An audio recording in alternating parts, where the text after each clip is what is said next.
जय हिंद साथियों। स्वागत है आप सभी का हमारे YouTube चैनल ज्ञान आरबीएल में। दोस्तों हम देख रहे थे संविधान और दोस्तों आपको बता दें कि फाइनली हम दोस्तों भाग 1 में आज पहुंच पाए हैं। तो आज साथियों भाग 1 देखेंगे। आप दोस्तों इस तरीके से आपके भाग टू भाग देखते हुए चलेंगे। ठीक है, तो आज दोस्तों हमारा भाग 1 है, क्या है, संघ व राज्य क्षेत्र के बारे में दोस्तों बहुत ही शानदार तरीके से देखेंगे, आर्टिकल 1 से 4 तक। तो बहुत ही बेहतरीन दोस्तों सेशन होने वाला है आप सभी का ये। चलिए शुरू करते हैं। उसके पहले बता दूं आपको कि साथियों अगर आप पहली बार जुड़े हैं तो जाइए हमारे प्लेलिस्ट पर। देखिए हमने यूपी पुलिस और एएसआई के लिए दोस्तों स्टैटिक जीके पढ़ाया हुआ है, शुरू कर दिया है 2.0 के नाम से। स्टैटिक जीके 2.0 यानी कि अपडेट वर्जन है प्रीवियस ईयर क्वेश्चनों के साथ, तो इसे देखिएगा। इसके अलावा दोस्तों संविधान जो हम चला रहे हैं दोस्तों, यहाँ पे आपको एक क्रम में सारी वीडियो लगी हुई मिल जाएंगी, तो यहाँ जाकर के संविधान देख लीजिए। ठीक है, इसके अलावा जियोग्राफी हम करा चुके हैं दोस्तों, जियोग्राफी देख लीजिएगा, करंट अफेयर करा चुके हैं और संपूर्ण इतिहास हम करा चुके हैं। इसके अलावा हिंदी हो गया, आपका यूपी स्पेशल हो गया, वो भी हमने करवाया हुआ है, तो जा करके एक बार जरूर देख लीजिए। इसके अलावा मेरे दोस्तों, ठीक है, आप सभी के लिए अगर आपको चाहिए पीडीएफ दोस्तों, तो हमारे ज्ञान आरबीएल ऐप को डाउनलोड कर लीजिए दोस्तों। यहाँ पर आप जा करके परचेज कर सकते हैं। ई बुक्स वाले कॉलम में जा करके देखिए, ये आपको दिख जाएंगी भारतीय संविधान की ई बुक मात्र 50 रुपये में। ठीक है, इसे आप पे करके पैसे आप इसको बाहर निकाल के प्रिंट भी करवा सकते हैं। उसी तरीके से भूगोल की भी है 50 रुपीज़ में, इतिहास के 50 रुपीज़ में। और से हमारा कंप्यूटर बैच है यूपी SSS सभी एग्जाम्स के लिए काम करेगा। ठीक, चाहे वो जूनियर असिस्टेंट हो, बीपीओ हो, अकाउंटेंट हो, इन्फोर्समेंट कांस्टेबल हो, एजीटी हो, फॉरेस्ट गार्ड हो, सबके लिए 199 का है। ठीक, और दोस्तों ये हमारा स्टैटिक जीके की ई बुक है दोस्तों मात्र 99 रुपीज़ में। आपके यूपी पुलिस के लिए सभी के सभी चैप्टर हो जाएंगे स्टैटिक जीके के इसी में। और ये दोस्तों हमारा सफलता 2.0 बैच है। आपके जूनियर असिस्टेंट के लिए दोस्तों 5512 पदों के लिए 2 टीचर आपको खुद ही सिलेक्टेड मिल रहे हैं, मात्र 399 में आप ले सकते हैं। ठीक है, और ये उत्तर प्रदेश स्पेशल की ई बुक है। तो जो भी चाहिए दोस्तों आप ज्ञान आरबीएल ऐप पे जाकर के परचेज कर सकते हैं। चलिए शुरू करते हैं वीडियो को। तो मेरे साथियों आज का हमारा टॉपिक है भाग 1 संघ व उसके राज्य क्षेत्र। देखिए यहाँ से भी आपके एग्जाम में क्वेश्चन पूछ ले आते हैं। आपसे पूछेगा भाग 1 का विस्तार कहाँ से कहाँ तक दोस्तों आप बताइएगा। अनुच्छेद 1 से 4 यानी कि टोटल इसमें 4 अनुच्छेद आते हैं भाग 1 में। भाग 1 का संबंध किससे, संघ व उसके राज्य क्षेत्र से। ठीक है, चलिए तो साथियों देखते हैं अनुच्छेद 1 देखते हैं। अनुच्छेद 1 में क्या कहा गया है मेरे दोस्तों, तो क्या कहा गया है कि अनुच्छेद 1 में क्या कहा गया, भारत अर्थात इंडिया राज्यों का संघ है दोस्तों। ये आपके आरआरबी एनटीपीसी 2021 से पूछा गया। ठीक है, अनुच्छेद 1 के 1 में क्या कहा गया, भारत अर्थात इंडिया का है राज्यों का संघ है।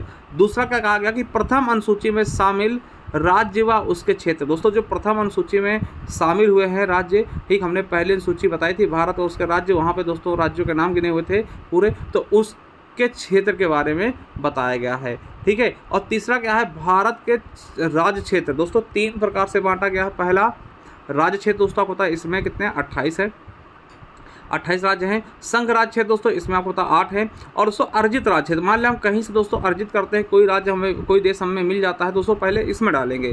तो ये 3 प्रकार से दोस्तों इस श्रेणियों में बटा हुआ है। ठीक है, जिनमें इनकी संख्या 0 है। तो सिंपल सी भाषा पूछेगा कि भारत अर्थात इंडिया राज्यों का संघ है, ये किस अनुच्छेद में है, तो अनुच्छेद 1 में है। ठीक है, अब देखिए आप कुछ चीज़ें बता दो दोस्तों कि हमारा जो भारत है विनाशी राज्यों का अविनाशी संघ है, यानी कि हमारा क्या है कि टूटे हुए राज्यों का अटूट संघ है। यानी कि देखिए कई सारे राज्य हैं टूटे हुए, ठीक, उनको अटूट बना दिया गया है, संघ बना दिया। यानी कि देखिए सिंपल सी बात ये समझिए कि मेरे दोस्तों कि हमारे जो संघ है हमारा वो दोस्तों टूट नहीं सकता। यानी कोई भी राज्य भारत में मिल तो सकता है, कुछ भी कोई भी भारत में मिल जाएंगे, मगर फिर भारत से अलग नहीं हो सकते, भारत से बाहर नहीं हो सकते दोस्तों। ठीक है, तो ये चीज़ समझिएगा कि भारत विनाशी राज्यों का, मतलब कि विनाशी राज्यों का अविनाशी संघ, इसका मतलब जानते क्या होगा, यानी कि भारत के जो राज्य है उनका हम विनाश कर सकते हैं। मतलब एक राज्य को तोड़ सकते हैं, बड़ा कर सकते हैं, छोटा कर सकते हैं, ठीक है, नाम बदल सकते हैं, यानी कि राज्यों का तो विनाश संभव है। मान लिया कल आज दोस्तों यूपी है, कल यूपी का नाम बदल के कोई और रख दे, यानी राज्य का विनाश तो हो सकता है। राज्य को तो यूपी है, यूपी तोड़ सकते हैं, मगर अविनाशी संघ, मगर जो हमारा संघ है यानी देश है दोस्तों, वो कभी भी नहीं टूटेगा। ठीक है, तो ये चीज़ बताया गया है। देखिए ये तीन तरीके के होते हैं दोस्तों, जैसे कि परिसंघ होता है, एक संघ होता है, एक यूनियन होता है। ठीक है, तो दोस्तों हमारा यूनियन वाला है। ठीक है, एक कॉन्फेडरल होता है परिसंघ जिसको बोलते हैं, एक होता है फेडरल यानी संघ होता है दोस्तों तीसरा होता है यूनियन। ठीक है, देखिए संघ का 2 संघ होते हैं। देखिए परिसंघ का मतलब क्या होता है, देखिए ये चीज़ें होती कबीलों में, जैसे क्या होता है छोटे छोटे कई सारे कबीले होते हैं, वो दोस्तों किसी एक को शक्तियाँ देते हैं, भैया आप संभालो, आप हमारी रक्षा करो, बाकी चीज़ें मैं आपको देता रहूँगा। ठीक है, तो परिसंघ होता है, समझिएगा। ठीक, उसके बाद फेडरल होता है। फेडरल में क्या होता है दोस्तों, सभी लोग आपस में जुड़ जाते हैं, जैसे कि अमेरिका क्या है, ये फेडरल वाला संघ है। यूएसए क्या है, फेडरल वाला संघ। आपको पता है यूएसए में जो 50 राज्य हैं वो एक दूसरे से जुड़े हैं, उनके अलग दोस्तों झंडे हैं। ठीक है, और उनकी अलग नागरिकता, सभी राज्यों के अलग अलग नागरिकता, फिर दोस्तों इनकी दोहरी नागरिकता चलती है ना। मतलब ये लोग दोस्तों किसी दोस्तों अनुबंध से जुड़े हुए हैं, ये जब चाहे अलग हो सकते हैं। ठीक है, मगर भारत में अलग होने की कोई गुंजाइश नहीं है। भारत यूनियन वाला है दोस्तों, यानी कि यहाँ पे जुड़ तो सकते हैं मगर यहाँ से अलग नहीं हो सकते। ठीक है, तो भाग 1 आप समझ गए होंगे क्या है, राज्य और उसके क्षेत्र। चलिए, तो आपने भाग 1 समझ लिया। अब देखिए भाग 2 देखते हैं, सॉरी अनुच्छेद 1 समझ लिया, भाग 1 का। ठीक, अब अनुच्छेद 2 देखते हैं। अनुच्छेद 2 क्या है कि नए राज्यों का प्रवेश या स्थापना। समझिएगा कि नए राज्य का प्रवेश या स्थापना, कोई नया राज्य अगर मिलना चाहे भारत में, ठीक है, कोई नया देश मिलना चाहे भारत में, तो उसे कैसे मिलाया जाएगा, ये भाग अनुच्छेद 2 में बताया गया। देखिए कैसे मिलाएंगे, मान ले दोस्तों कल को नेपाल कहे कि हम भारत में मिलेंगे, नेपाल कह दे कि हम भारत में मिलना चाहते हैं दोस्तों, तो कैसे मिलाया जाएगा। तो आपको बता दें कि राष्ट्रपति को पूर्व सूचना देकर विदेशी राज्यों को भारत में मिला सकते हैं, यानी कि केवल राष्ट्रपति से परमिशन नहीं लेना, केवल बता दो हाँ भैया ये चीज़ को मिला रहे हैं। ऐसा नहीं कि राष्ट्रपति से पहले बहुमत पास कराओ, भैया कोई मिल रहा हमारे में तो उसके लिए क्या ज़रूरत है। ठीक है, तो ये समझिएगा कि ये अनुच्छेद 2 क्या कहता है, किसी विदेशी देश को अपने देश में मिला लेना। जैसे भूटान अगर मिलना चाहे हमारे में, पाकिस्तान को कल मिलाना चाहें दोस्तों, भूटान मिलना चाहे कहे हम भारत में मिलेंगे, नेपाल कहे कि हम भारत में मिलेंगे, तो दोस्तों उसके लिए आपका आर्टिकल 2 काम करेगा। ठीक है, यानी हम राष्ट्रपति को पहले बता देंगे और भारत में मिला लेंगे। क्या कभी ऐसा हुआ? बिल्कुल हुआ है। तो आप समझिएगा, इसका उदाहरण मैं देता हूँ। उदाहरण देखिए, 35वां संविधान संशोधन 1974 द्वारा सिक्किम को पहले सह राज्य का दर्जा मिलाया। देखिए सिक्किम पहले हमारा राज्य नहीं था, ये एक अलग था, देश था।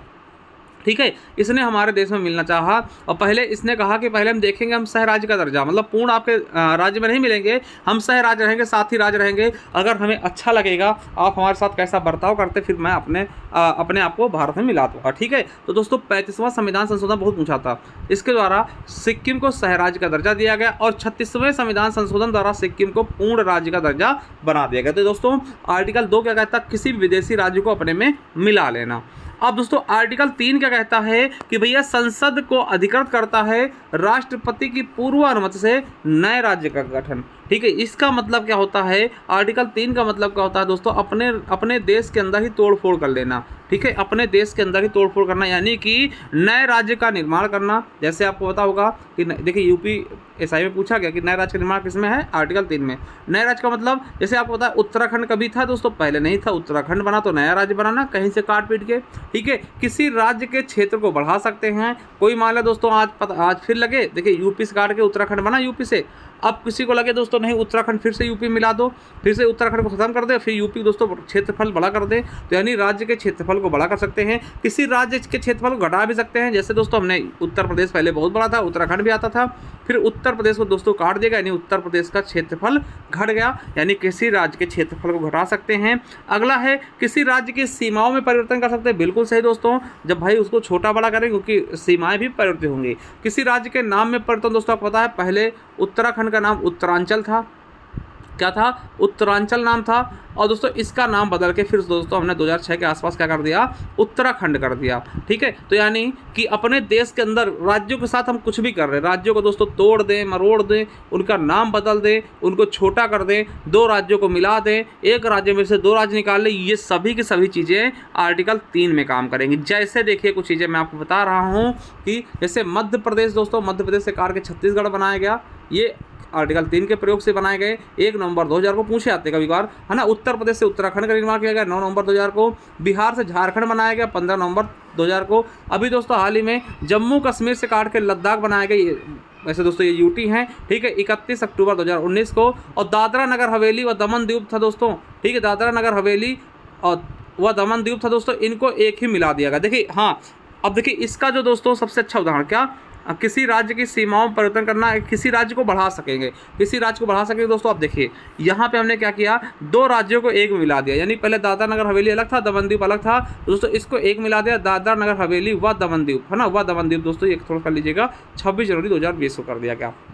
ठीक है, अब आप कहेंगे सर कि आर्टिकल 1 में क्या है, 2 में क्या है, मैं इसको शॉर्ट में बताता हूँ। देखिए आर्टिकल 1 में क्या है, भारत के विस्तार के बारे में बताया गया कि भारत अर्थात इंडिया राज्यों संघ कहाँ कहाँ तक फैला है।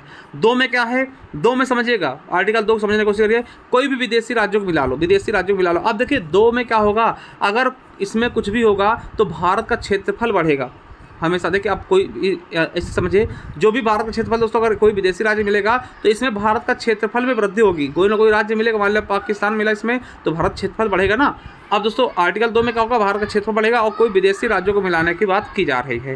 ठीक है, और आर्टिकल 3 क्या कहता है दोस्तों, इसमें भारत का क्षेत्रफल नहीं बढ़ेगा, भारत के अंदर ही तोड़फोड़ की जाएगी, किसी नए राज्य की स्थापना कर दी जाएगी, किसी राज्य का क्षेत्रफल घटा दिया जाएगा, किसी राज्य को तोड़ दिया जाएगा, किसी राज्य का नाम चेंज कर दिया, मतलब कुछ भी अपने अंदर की चीज़ें वो भाग अनुच्छेद 3 में देखी जाएंगी। ठीक है, ये चीज़ समझ गए होंगे। चलिए अब दोस्तों अनुच्छेद 4 क्या कहता है कि जो भी चीज़ें होंगी, अनुच्छेद 2 और 3 का जो भी चीज़ें होंगी वो दोस्तों क्या होंगी, विशेष बहुमत से नहीं होंगी, यानी साधारण संशोधन द्वारा इनको हम कर लेंगे। समझिएगा क्या होता है अनुच्छेद 2, यानी किसी विदेशी राज्य को मिलाने के लिए, और या फिर दोस्तों अनुच्छेद 3 क्या कहता है, किसी अपने ही राज्यों को तोड़फोड़ करने के लिए दी गई शक्ति का प्रयोग साधारण संशोधन द्वारा संपन्न होगा, ना कि आर्टिकल 368 का प्रयोग किया जाएगा। ठीक है, यानी साधारण बहुमत द्वारा ये चीज़ें कर पाएंगे। ये इसमें क्या होगा, राष्ट्रपति को बताना पड़ेगा और संसद का 50% बहुमत होना चाहिए। और इसमें दोस्तों अगर हम इनमें परिवर्तित करते हैं तो अनुसूची 1 और 4 में भी परिवर्तन होगा। क्यों? क्योंकि अनुसूची 1 में दोस्तों राज्यों के सभी नाम लिखे हुए हैं, अनुसूची 4 में क्या है, राज्यसभा की सीटों का बंटवारा। तो दोस्तों आपसे पूछ सकता है कि अगर हम दोस्तों इसमें परिवर्तित करते हैं, ठीक है, अनुच्छेद 4 का प्रयोग करते हैं दोस्तों, किस किस अनुसूची में परिवर्तन होगा, तो अनुसूची 1 और 4 में। ठीक है, चलिए अब दोस्तों कुछ चीज़ें आपको देखते हैं, जैसे बेरूबारी यूनियन केस आया था 1960 में। इसमें क्या था दोस्तों, नेहरू जी बेरूबारी का एरिया बांग्लादेश को देना चाहते थे, परंतु दोस्तों सुप्रीम कोर्ट ने कहा कि विशेष बहुमत के तहत आर्टिकल 368 के जरिए संपन्न कीजिए। देखिए इन्होंने नेहरू जी ने दोस्तों थोड़ा सा संविधान गलत समझ लिया था। उन्होंने क्या किया, उन्होंने कहा कि हम बेरूबारी का एरिया क्या कर दें, बांग्लादेश को दे दें। कहा कि भाई आर्टिकल 2 तो कहता है कि किसी विदेशी राज्य को ले सकते हैं, तो दे भी सकते होंगे। तो भैया बांग्लादेश मतलब कि सुप्रीम कोर्ट ने कहा भैया आप विदेशी से ले सकते हैं, दे नहीं सकते।